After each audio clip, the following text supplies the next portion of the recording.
लिपाई का वो सब कुछ है। फिर वो उठा के चढ़ा दिया जी।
सरकार बनवा देते हैं।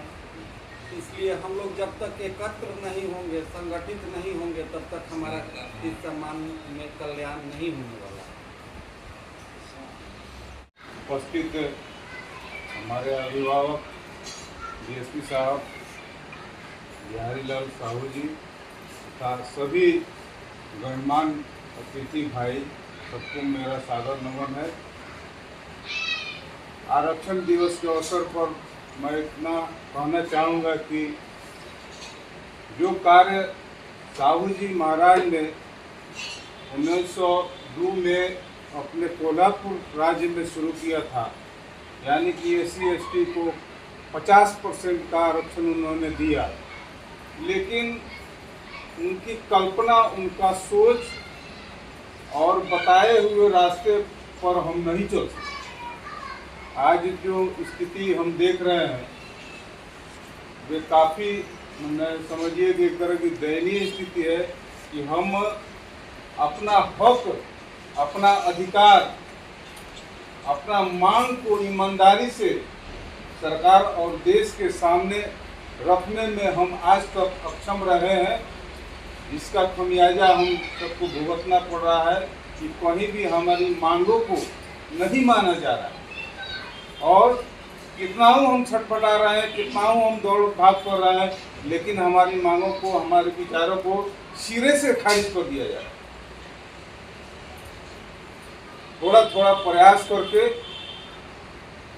हम सबल बन सकते हैं, सशक्त बन सकते हैं, इस आरक्षण के मुहिम को आगे बढ़ा सकते हैं, बल दे सकते हैं। साहू जी महाराज के बताए हुए रास्ते पर हम यदि ईमानदारी से चले तो हमारा आज का यह आरक्षण संरक्षण दिवस सफल होगा। आज हम लोग यहाँ शपथ लेकर जाए कि जितना ही बन पड़े उतना ही हम प्रयास करें और OBC SC/ST को इस मुहिम को सबल बनाए। जय हिंद, जय भारत। जो आरक्षण लागू किया गया था, आज समाज में संतुलन, पहले आरक्षण नहीं था उनके पहले में, तो संतुलन समाज में नहीं। नीचे वर्ग के लोग जो थे वो बहुत कठिन परिस्थिति में जीते थे। और जैसे इन्होंने आरक्षण लागू किया, सब जो है सबको समान रूप का अधिकार मिला, सबको जो है सुविधा मिली और सबको आगे बढ़ने का मौका मिला। इनका देन है साहू जी महाराज का कि आज सब कोई जो है निम्न वर्ग के लोग भी लाभ उठा रहे हैं। आज के परिस्थिति अभी देख रहे हैं, इंटीरियर एरिया में भी अभी तक जो है निम्न वर्ग के लोगों को प्रताड़ित किया जाता है, उन लोगों को जो दबाया जाता है। लेकिन जो शिक्षित है, जो शहर में रहते हैं, वो डट कर रहते हैं क्योंकि अपना अधिकार जानते हैं। इसलिए हम लोग को भी वहाँ पर लिखा हुआ शिक्षित होना, शिक्षा हम लोग के लिए जरूरी है। और संगठित रहें, तोड़ फोड़ नहीं करें। संगठित रहेंगे तो अपना अधिकार मांगिए। अकेले रहेंगे तो हमको नहीं मिलेगा, संगठित होकर रहेंगे तो हमको अधिकार मिलेगा।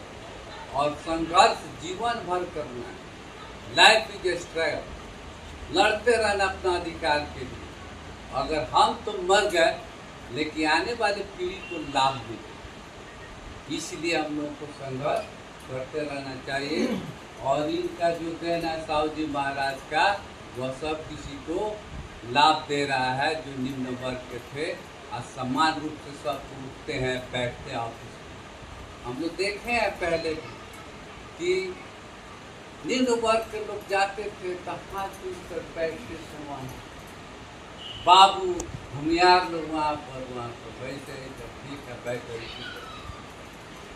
आज कुर्सी मिला है, आरक्षण मिला है तो डट कर बैठते हैं, वो भी शायद। तो हम लोगों को शिक्षित रहना है, संगठित रहना है, संघर्ष करते रहना है। और साहब जी महाराज को हम लोग जो है धन्यवाद देते हैं। तो गुजर गए हैं लेकिन चिंता इस गैर बराबरी में और छोटे लोग कैसे आगे बढ़ेंगे। तो उन्होंने जो है अपने राज्य में 50% आरक्षण उन्होंने दिया।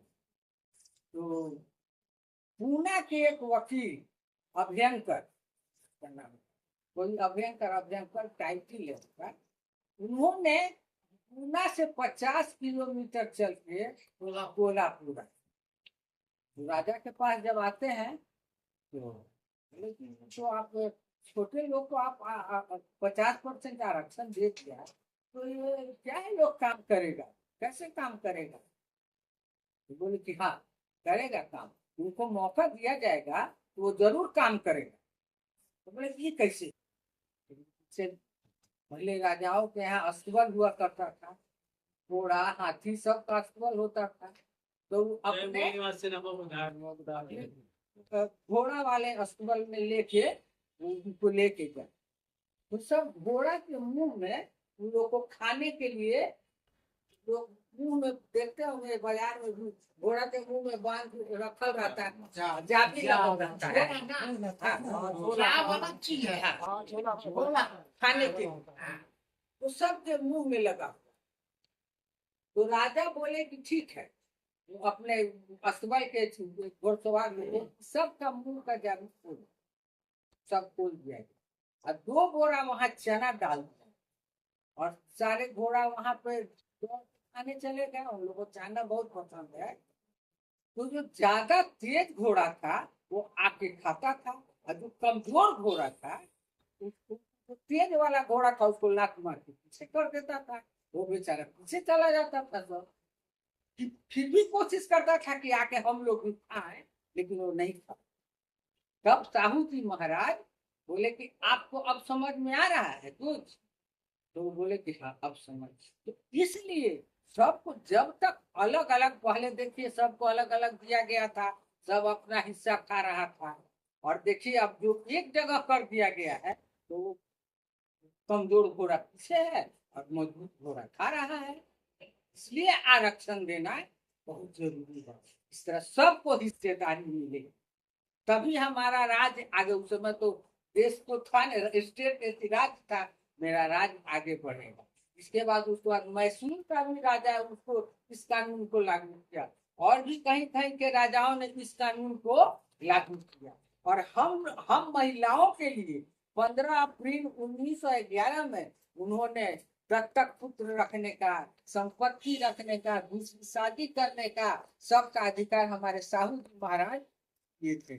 उसके बाद उन्होंने तो अंग्रेज के जमाने में दे दिया, लेकिन जब बाबा साहब को संविधान लिखने का मौका मिला तो उन्होंने लिखित में हमारे लिए आरक्षण दे दिया, क्योंकि आज सबको जबरदस्ती लागू करना पड़ता, नहीं चाहते हुए भी लोगों को लागू करना। और हम महिलाओं के लिए 1951 में हिंदू कोड बाबा साहब हमारे लेके आए। हमारी महिलाएं कोई नहीं इसके बारे में जानती हैं, महिलाओं से घर घर पूछिएगा तो आजकल हमारी महिलाएं ज्यादा से फुर्सत नहीं दूसरे था। कर्म कांड में अपने अधिकारों के बारे में नहीं जानती लेकिन जो महिलाएं जानती हैं वो ऊंचाई को छू रही जो नहीं जानती है तो बस बैठी हुई है।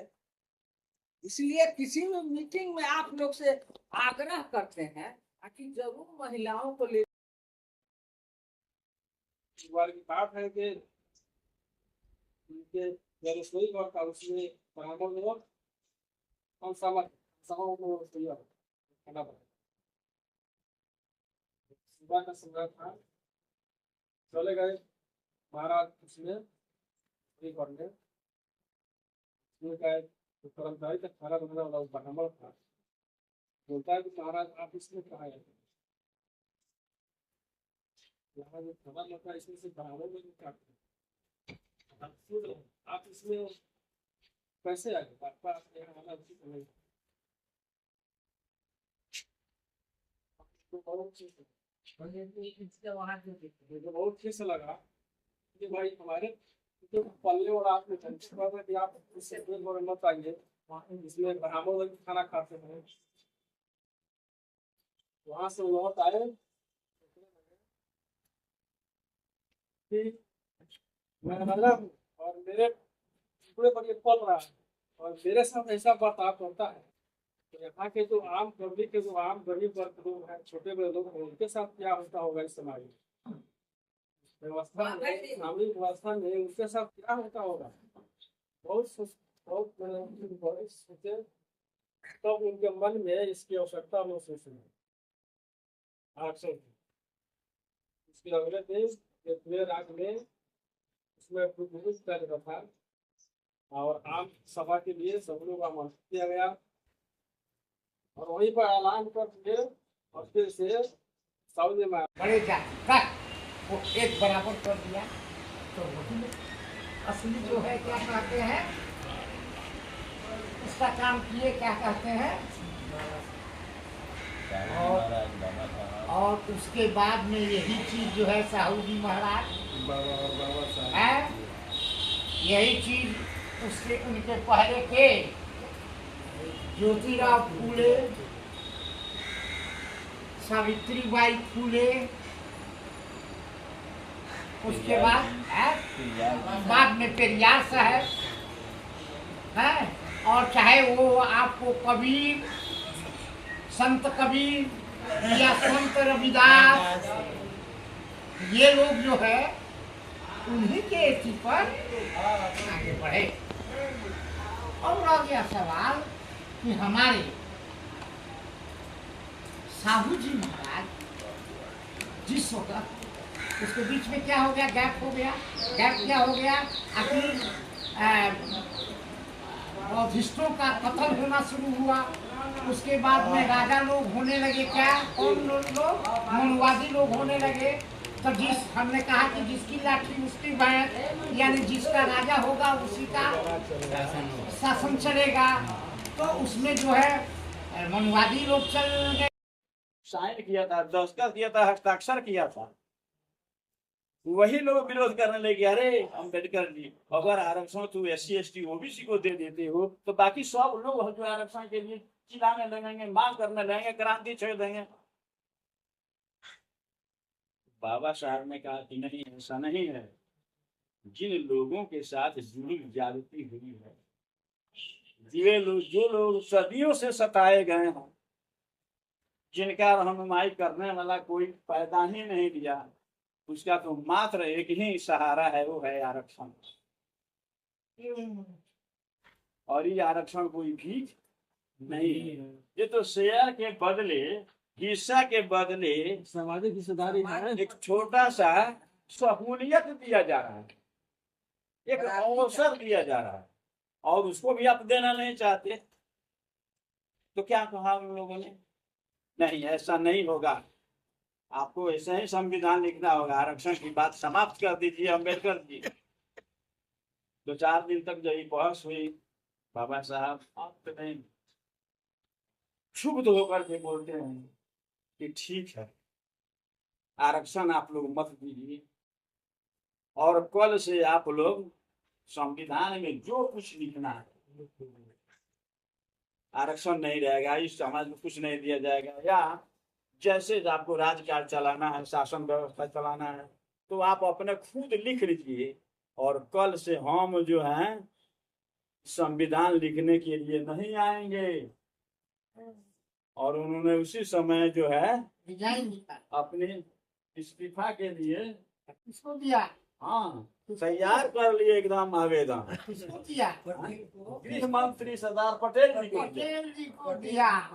क्योंकि वही सबसे डालते थे। और देने के बाद क्या होता है, चले जाते हैं बाबा साहब।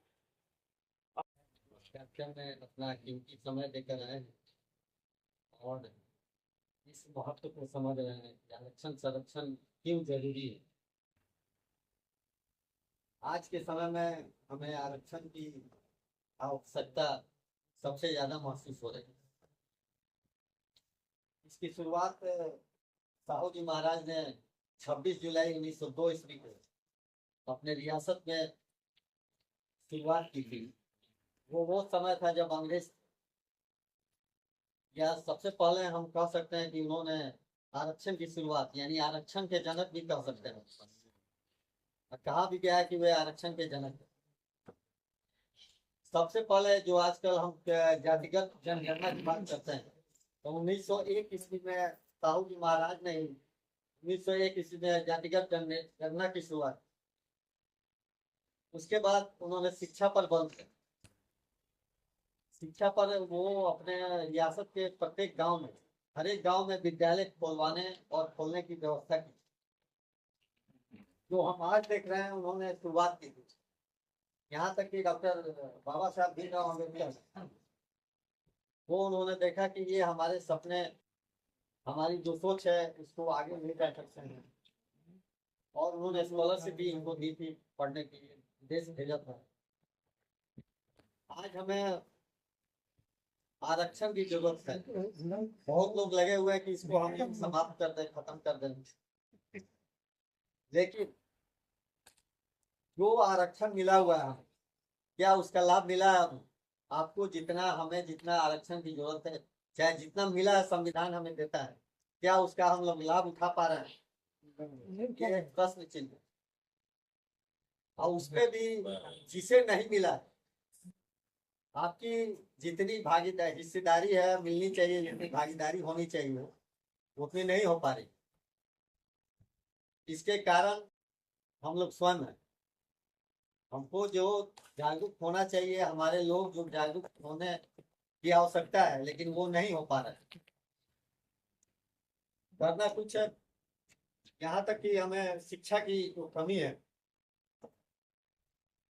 उस पर विशेष ध्यान देना होगा। जैसा कि हमारे कहा था, शिक्षित बनो, संगठित रहो, संघर्ष करो। शिक्षा पर बल दिया साहू जी महाराज ने, उन्होंने अपने रियासत में देकर, और उसको आगे बढ़ाने का काम हमारे बाबा साहब ने किया, आरक्षण दे। तो हमें जरूरत है आज उनके सपनों को आगे बढ़ाने की।